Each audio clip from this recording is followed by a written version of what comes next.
Hello everyone. This is Tobi from the Phuket Meditation Center, and you're listening to the Dharana Meditation Podcast. Let's sit together, calm the busy mind, and explore topics concerning character development, meditative training, and deeper self-knowledge.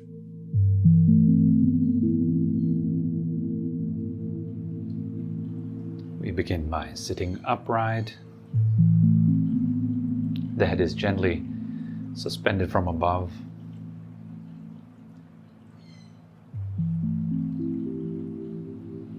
Think about your skeleton being pulled up by the crown and the flesh melting of your bones, softening all the muscles in your body. So you have a good balance between uprightness and relaxation.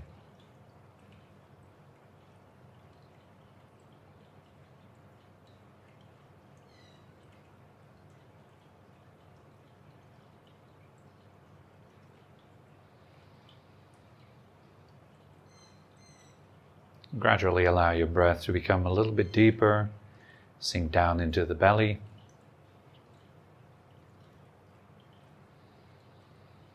A little bit slower, always making sure that you remain comfortable with your breathing.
Gently smiling a bit with your lips, your eyes, softening the forehead.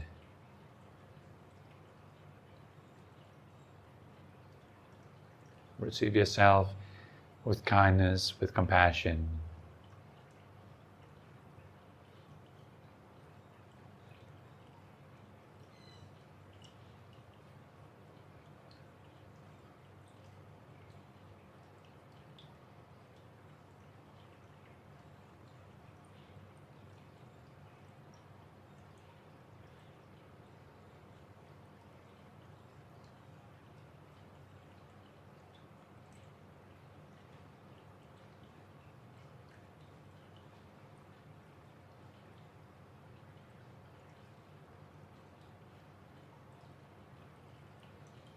We're not here to modify ourselves or make ourselves very special, but to see ourselves as we are and to learn to receive that with warmth, with understanding,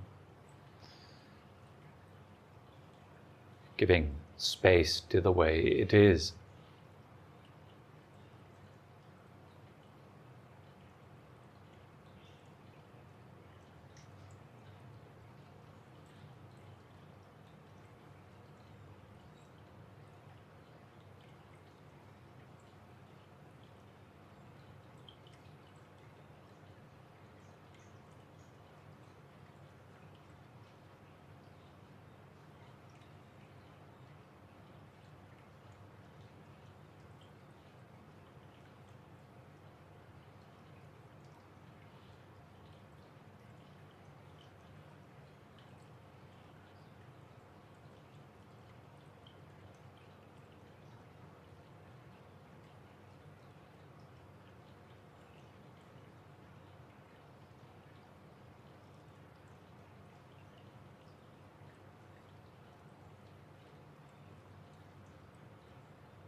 Gradually allow your whole body to be filled with consciousness, feeling the body as you breathe in, really connecting. As you breathe out, softening, releasing. Let go of all the various pockets of tension that you may find. Allow them to slowly dissolve, to soften.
Just following this very gentle rhythm for a while, breathing in, feeling the body, and breathing out, softening.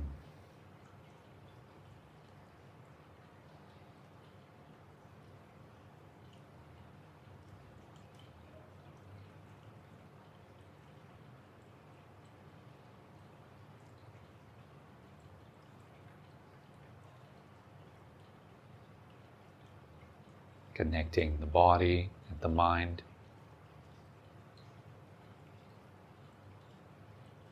More and more.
You can even think of your entire body as being made out of breath.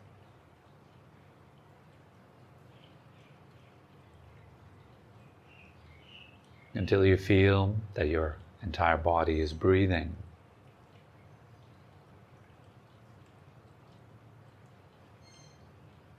So you're not just breathing with your nose and your lungs, but with the entire body,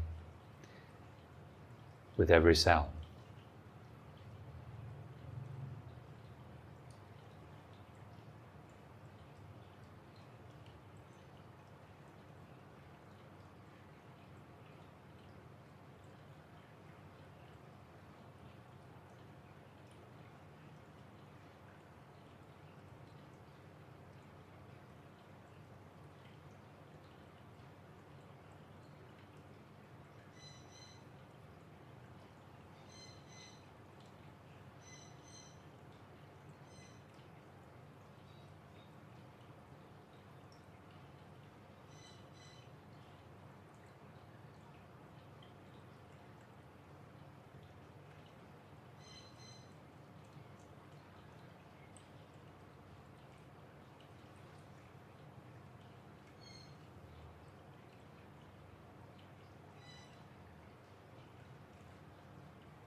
For some people also it works to think of your breath coming in and out through all the pores of your skin. So you're breathing through your pores.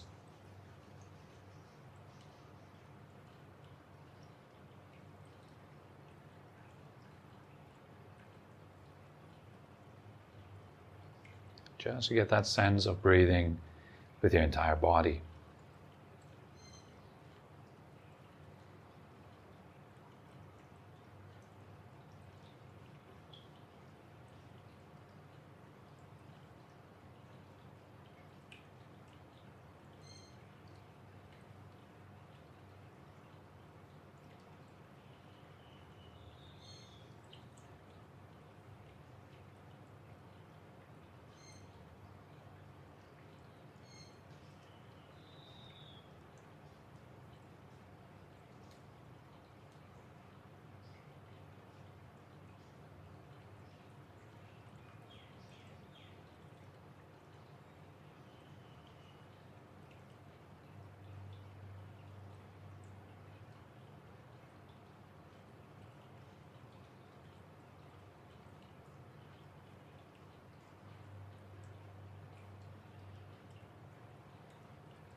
Each breath is a new opportunity, a new chance to start again. By no means we try to have a perfect meditation session where you're never distracted, but instead adopt the idea of starting again with each breath.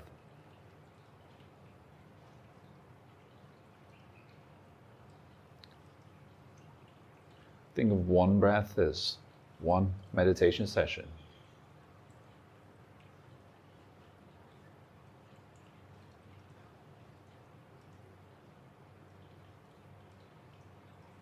Breathing in, really connecting with your whole body. Breathing out, softening through this physical presence.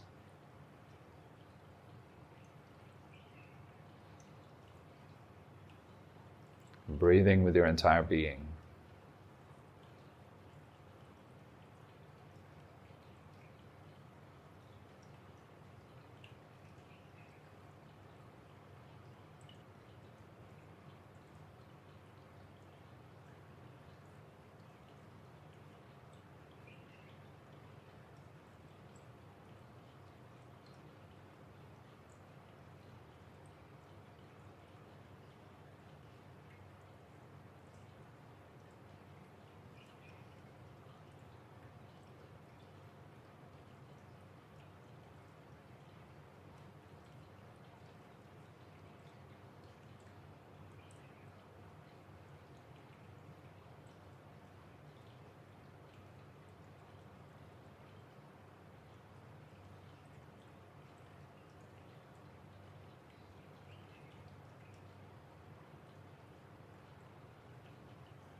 And as your mind has significantly calmed down, it's now more centered, more present,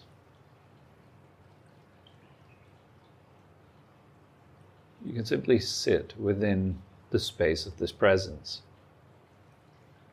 We're not trying to make it, create it, own it, because presence is something that is already here. It can't be made. It's not something you own or possess.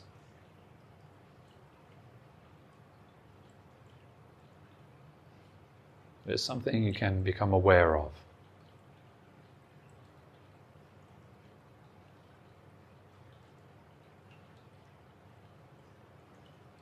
The simple fact that you are already here now. Being here is like this.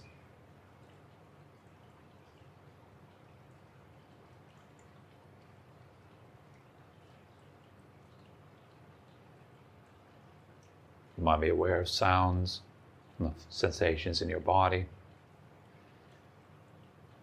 a couple of random words and images floating through your mind.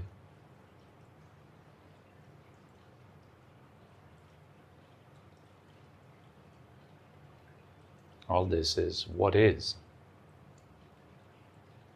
It's undeniable. There's really nothing to change about it. So we simply rest in the awareness of it.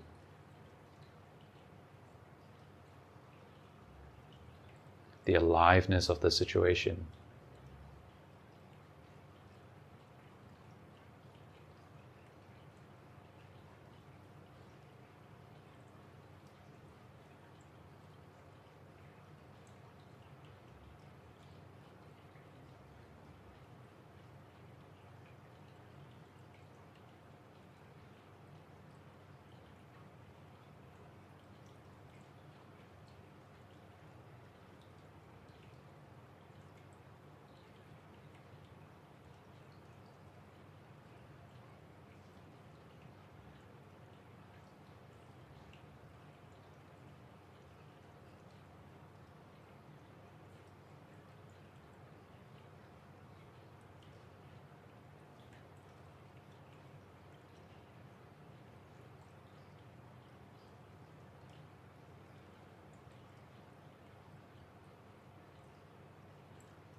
within the space of your consciousness,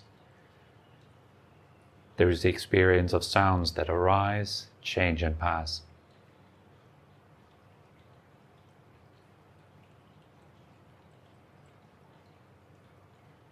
For a moment, notice this soundscape.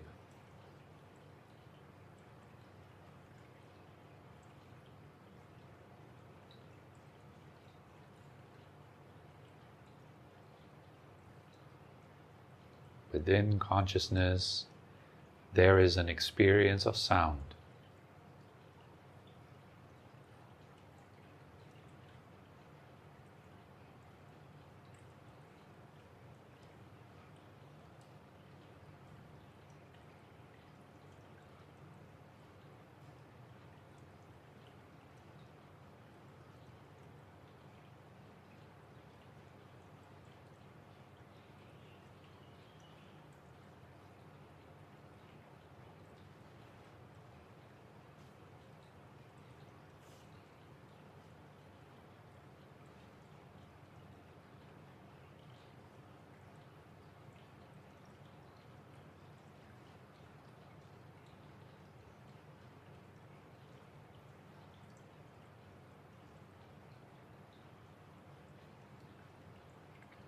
Now notice the experience of sensations, the general sense of aliveness of your body.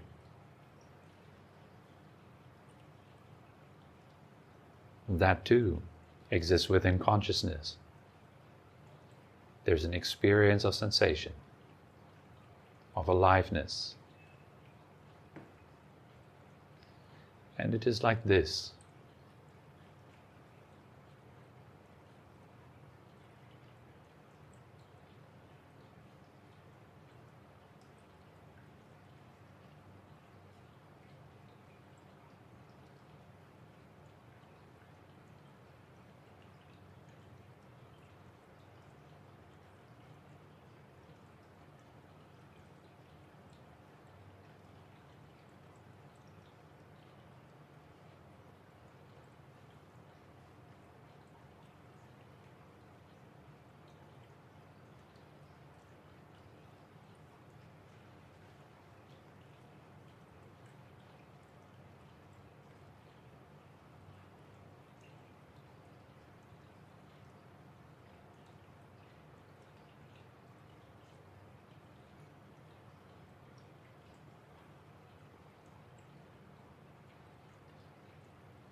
Now notice there's also the experience of thoughts, images, words, sentences, ideas.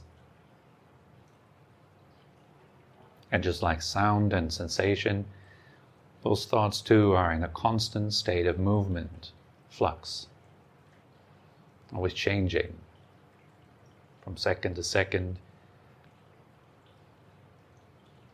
slightly different. See if you can observe the existence of that flow of thinking within your consciousness, within your being. Just remaining as an observer to that.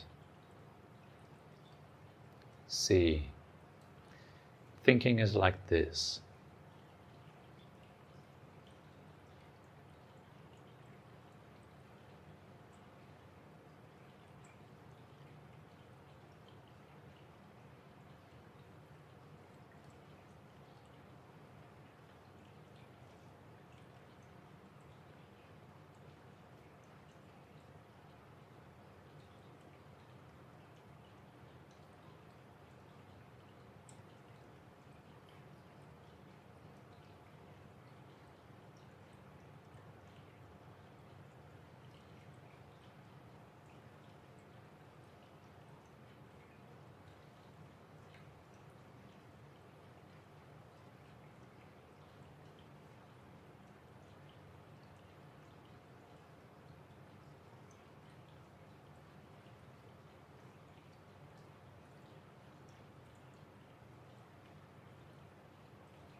No matter which thought we are looking at, you can clearly see that it arises, changes, and passes all by itself. You don't really have to do anything to get rid of your thoughts. Each and every thought that arises gets rid of itself.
Just being with this natural arising of sound, sensations, and thoughts. Notice how whatever arises also passes naturally without any effort.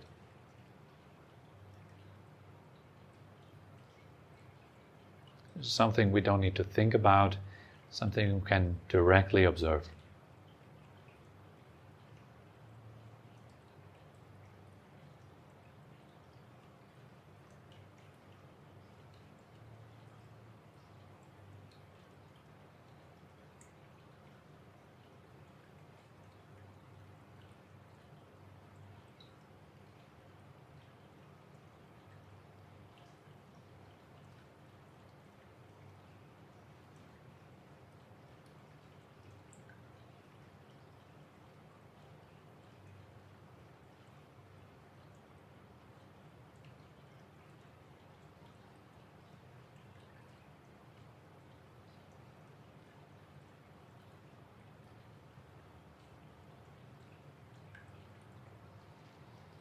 Now resting well anchored within this state of presence, knowing yourself, knowing your own experience right here, right now, you can gradually return, open your eyes, gently stretch your body a little bit if you like.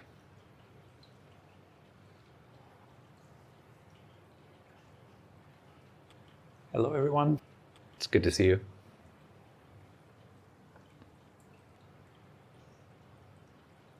One of the complaints that I hear most often is the complaint about too many thoughts, about rumination, about overthinking, and so it seems to be something that a lot of folks are really struggling with, overcoming their own storm in their own heads. So let's have a look at that for a little while, explore it a little bit and see where that leads us.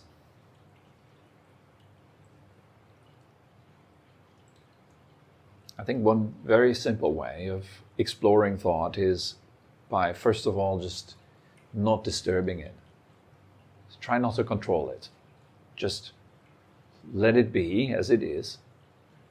And instead of immediately having this idea, well, thought is bad and I must get rid of it, I must overcome it, give it a little bit of space. Because if you don't understand the process of thinking, if you're not able to look at it in a deep way and get to know it a little bit, that there's really no way that you could overcome it. Then it would just end in you waging a war against your thoughts, which is the case for most people. I think most people who sit down and try to meditate, try to concentrate their mind on an object such as the breath, they would feel this interruption of their thoughts, as if the thoughts were like intruders that would disturb the calmness of their meditative work. And so naturally they want to kind of block them out, get rid of them. Blocking out is certainly a word that I hear a lot. The people would say, I can't seem to block out my thoughts. They keep interrupting me, they keep distracting me, disturbing me. So that again points to this perception of your thoughts coming in from the outside, disrupting your practice, disrupting your calm little space, like intruders. But it's much more the case that we actually not only produce the thoughts, but we also are the ones that go to them. So it's almost like going into an area that is dangerous and then complaining that you get mugged or that you get, like some form of trouble. Well, if you don't want that trouble, then it's perhaps really a good idea not to even go there, first of all. But once you're there, it's quite pointless to complain about the situation of this place because it's the nature of this place that it is dangerous. That's the way this place is. And kind of everyone knows that, and people have warned you, but you still kind of decided to anyways go there and dwell there, and of course then you get into trouble. The same goes for the realm of your thoughts. It's kind of like a dangerous area to go, but we still go there. It's not that the thoughts are actually coming to us, disturbing us. It's much more that we go to them, that we direct our attention to them. And of course we do that in the hope that our thoughts may somehow be able to solve the problems that we seem to have. Another funny idea is that most of the problems we have are actually thoughts. We don't really have many actual problems in our life other than those that we think into existence.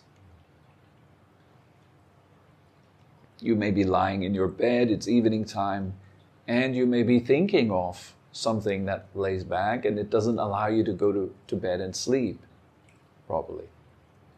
But that's not because you're intruded, it's because your attention is directing itself there because you hope to solve the problem by thinking about solving it, when the first thing is that it is already, the problem is thought made. There is no actual problem. You're in bed. That's the fact. You're not threatened. There's no tiger to come and get you right now. You're in your comfortable, nice bed. You're not threatened. Not actually. But, tell that to your mind. Your mind believes you are threatened because it believes in the thoughts that it has produced. And so then it kind of plays two roles. One role is the producer of thought. The other role is that which is fighting against them, or trying to solve them, or, following them, indulging in them. In case of nice thoughts. If you have some nice thoughts, then you produce them and you also indulge in them. It's kind of like two roles that the mind plays. One is the talker and the other is the listener. And the way you listen to your thoughts may differ. Sometimes you listen to them with resistance, kind of like saying, no, I don't want to experience that. And at other times, you are listening to your thought with enchantment, sense of enchantment. Oh, I like that. I want to get involved there more. I want to pursue that. And only very rarely do we have a sense of equanimity towards our thoughts. If that's the case, then thoughts do really have no power over us. They only have power over you due to your interest in them. And your interest is based on hope and fear, that kind of duality. Two sides of the same coin, hope and fear. It's basically the same thing. So, what are we hoping for? Well, happiness. What are we fearing? Suffering. And thoughts not only create that suffering, they also promise you the happiness. And when they promise you happiness, they're interesting, they're enchanting. And when they're promising you suffering, they are dreadful, because you try to get rid of them. And then you start meditation, and then you read a book, or you hear a teacher saying that, true peace is found beyond thoughts, let's say. And instead of actually going, okay, that's interesting, I don't know what that means, I just keep reverting back to the mechanics of the actual practice that I need to do and find out what that means later on, down the line. Instead of doing it like this, you kind of think now, oh, thoughts are bad then. But that's not the case. Thoughts are not bad. They're not your enemies. They're not intruders either.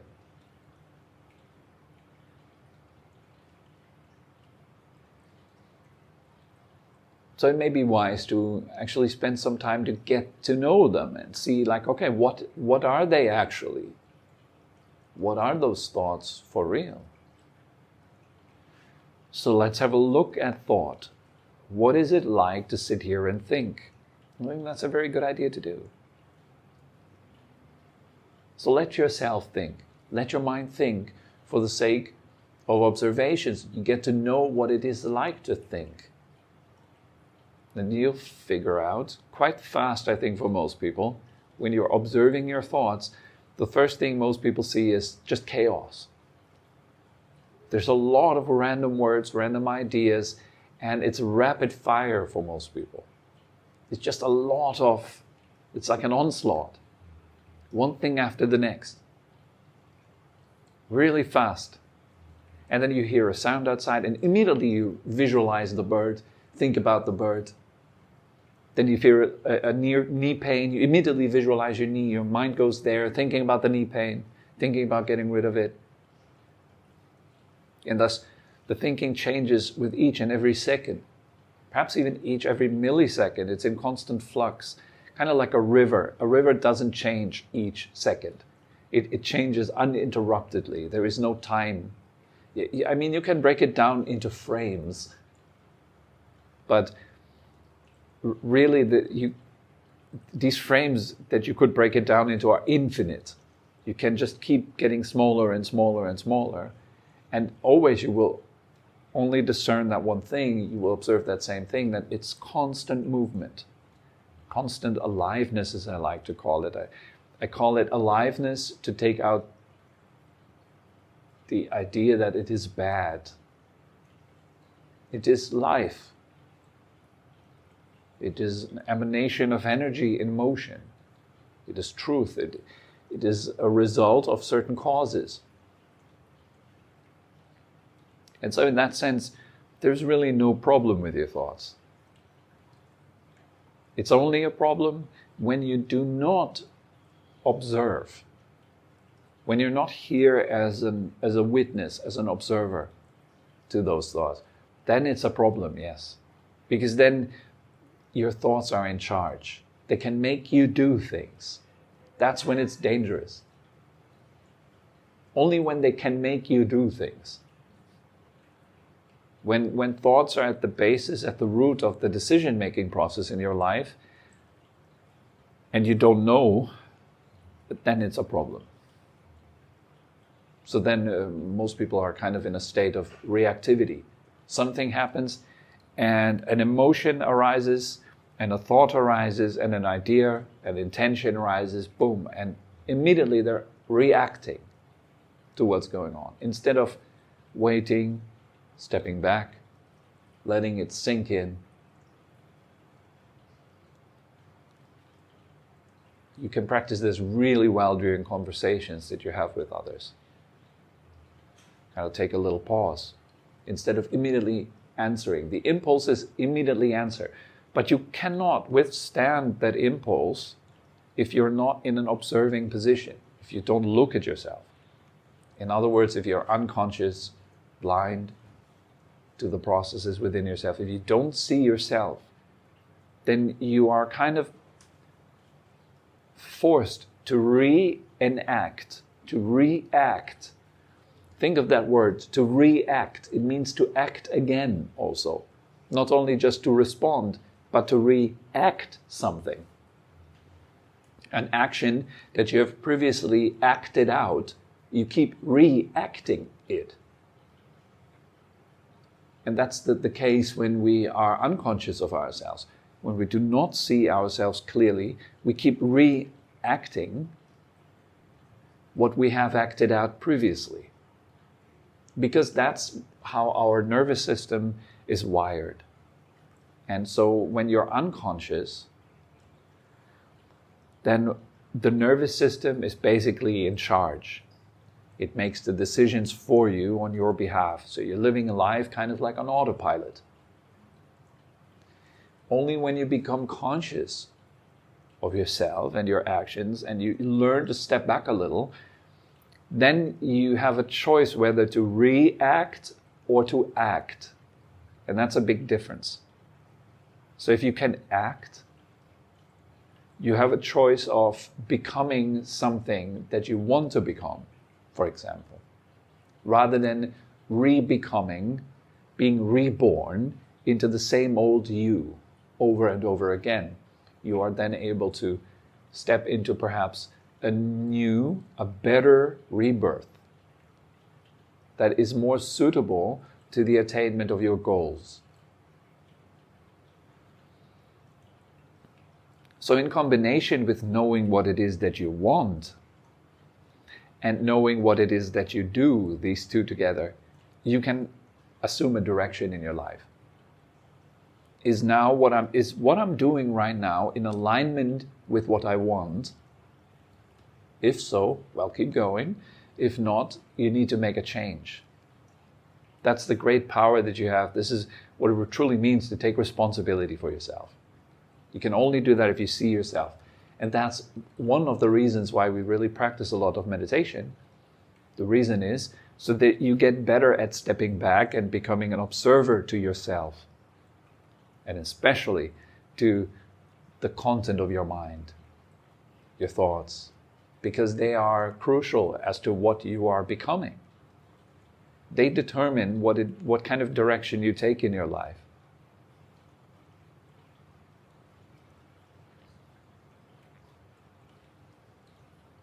So for example, if somebody criticizes you, somebody says something bad about you, it happens to all of us, right? instead of immediately going into a reactive state, immediately responding, take a moment and ask yourself, in the face of this adversity, in the face of this difficulty, what do I want to make of that? What is it that I want to become because of that? Because you can't avoid what is happening to you. You can't avoid people criticizing you or people thinking badly of you, or that is always going to be present in our lives. But you can certainly decide what you are making of that. You can ask yourself, what would be skillful in the face of criticism? For example, I can tell you for myself, I would like to, when a criticism particularly hits me emotionally, I want to be able to see that, then to see the truth in that criticism, to take it on board, to allow that to change who I am, so that I can get better. In that way, I want to take criticism as a positive, uplifting feedback.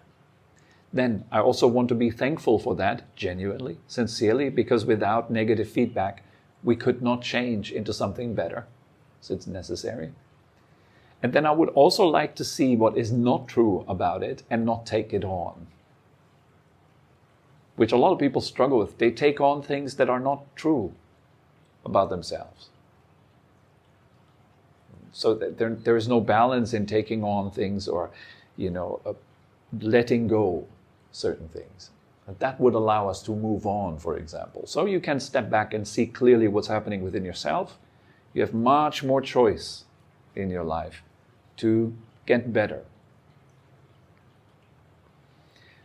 Just on the level of your character and your lifestyle. I'm not saying on the level of your being or your presence, because that cannot be improved. It's always presence. It's always just being. You can't improve consciousness, but you can improve the character, and I think we should. I think it's really important to actually train our character to be more refined. Anyways, so the first kind of thing to train if you want to deal with thoughts is your ability to step back and sustain the observing position, to look at your thoughts. Then what are you going to see if you look at your thoughts? Well, you're going to see something really simple. That thoughts arise, and once they have arisen, they pass. There's absolutely nothing you can do about that. They will pass, whether you like it or not. A thought that has arisen is subject to passing. A human being that is born is subject to death. The in-breath produces the out-breath. The day turns into night. You can see it everywhere. There's a cycle. The same goes for your thought. What has arisen, a word, an idea, an image, you can watch it pass. You can watch it disintegrate. In front of your inner eye, you can see it fade. That's the important thing to observe there. There's nothing you have to do about it. As I said, it fades by itself. In Tibetan Buddhism, they call it a thought liberates itself. You don't have to liberate it. It liberates itself. The mind self-liberates. You don't have to add anything to that process, in fact. Adding to that process makes it worse. As soon as you start grabbing it, trying to get rid of it, holding on to it, following it, indulging in it, fighting it, you are making it worse. Instead of simply letting it die. Because that's what it does anyways. Do you notice the idea of trying to get rid of my thoughts is actually quite a silly idea, because thoughts do get rid of themselves every second. Watch. Isn't it obvious, right? What about feelings? Well, surprise, it's the same thing. Watch, and you will see that a feeling, an emotion, also, once it has arisen, is in the process of fading. There's nothing you could do to hold on to it. What happens to the emotion, what happened to the emotion that you had a week ago, last Tuesday, on, let's say, 1:30 p.m. Where is it now? It's gone, right? You're not still in that state without changing at all. But it's not even, you don't have to go back a week. What happened to the emotion that you felt 2 minutes ago? And the thoughts that you've had 2 minutes ago?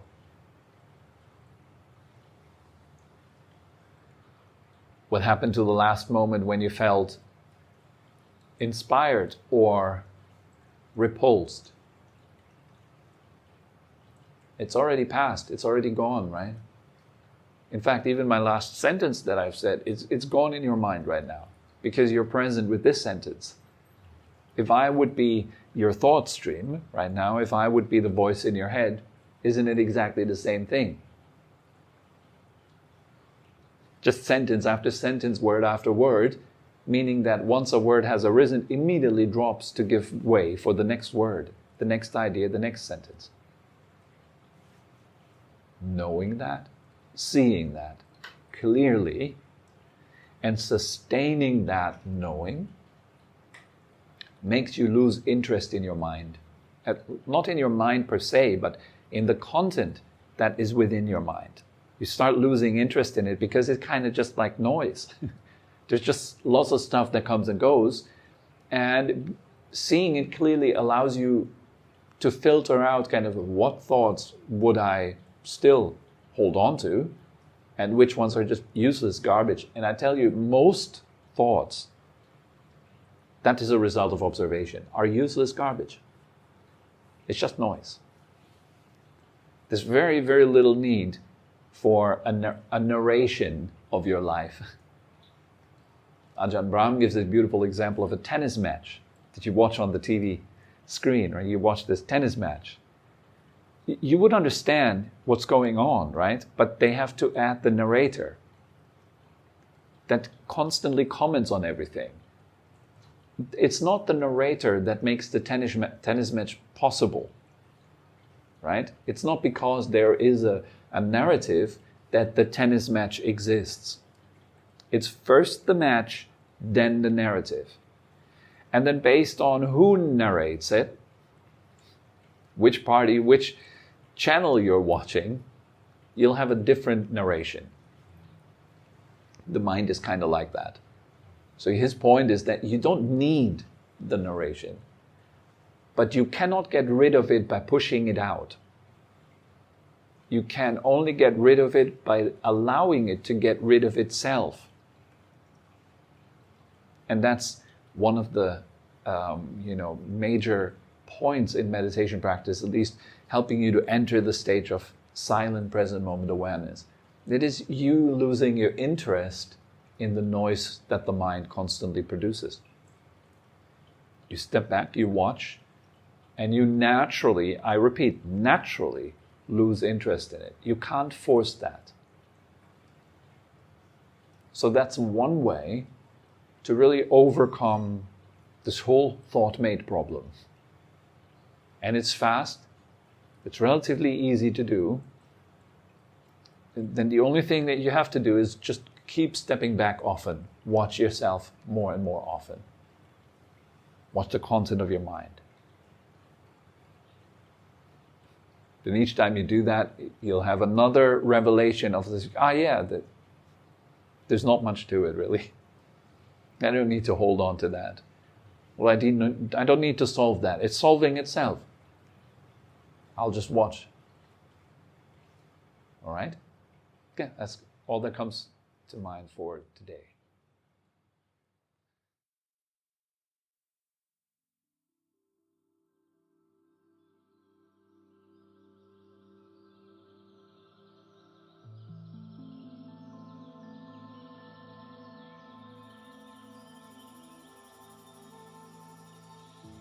We hope you enjoyed this episode and had a meaningful time.